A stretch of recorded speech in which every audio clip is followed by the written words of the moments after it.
राधे राधे दोस्तों, आप सभी के ऊपर राधा रानी की कृपा हमेशा बनी रहे। दोस्तों, वैसे तो सारे भगवान की पूजा हम करते हैं, लेकिन एक ऐसे भी भगवान हैं जिनकी पूजा नहीं होती।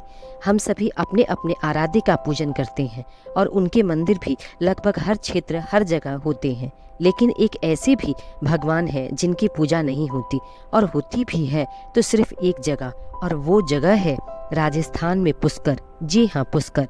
अब तो आप समझ ही गए होंगे कि मैं किस भगवान की बात कर रही हूँ। जी, मैं ब्रह्मा जी की बात कर रही हूँ। ब्रह्मा, विष्णु, महेश, इन तीनों भगवान की मदद से ही यह सृष्टि चल रही है।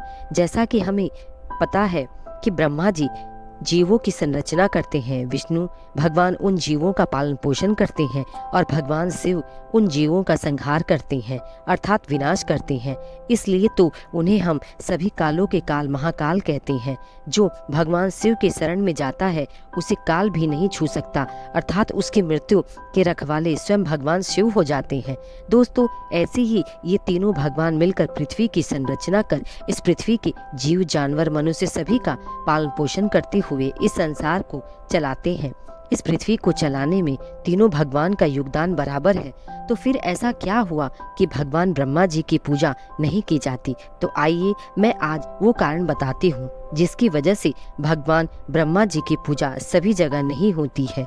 एक समय सृष्टि के कल्याण के लिए ब्रह्मा जी ने यज्ञ की योजना बनाई, लेकिन उचित स्थान यज्ञ के लिए न मिलने के कारण उन्होंने अपने हाथों के पुष्प अर्थात कमल के फूल को यह कार्य सौंपा। तब वो कमल का फूल आकाश से गिरकर उस स्थान पर गिरा जहाँ आज भी पुष्कर क्षेत्र है। वो फूल जहाँ गिरा वहाँ एक तालाब अर्थात झील का निर्माण हो गया। तब ब्रह्मा जी ने उसी जगह यज्ञ करने का निर्णय लिया, पर ब्रह्मा जी यज्ञ करने के लिए उचित स्थान पर पहुंचे। यज्ञ शुभ मुहूर्त में शुरू होना था और उसका समय निकला जा रहा था, लेकिन ब्रह्मा जी की पत्नी सावित्री समय पर नहीं पहुंची।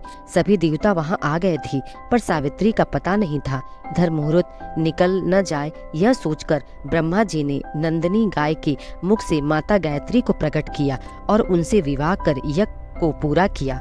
यज्ञ पूरा होने के कुछ देर बाद माता सावित्री वहां पहुंची और ब्रह्मा जी के पास एक स्त्री को बैठ देखा। उस स्त्री को देखकर माता सावित्री को क्रोध आ गया और ब्रह्मा जी को श्राप दे डाला कि अब से आपकी पूजा इस संसार में नहीं होगी, इस पृथ्वी लोक में कोई भी तुम्हारी पूजा नहीं करेगा।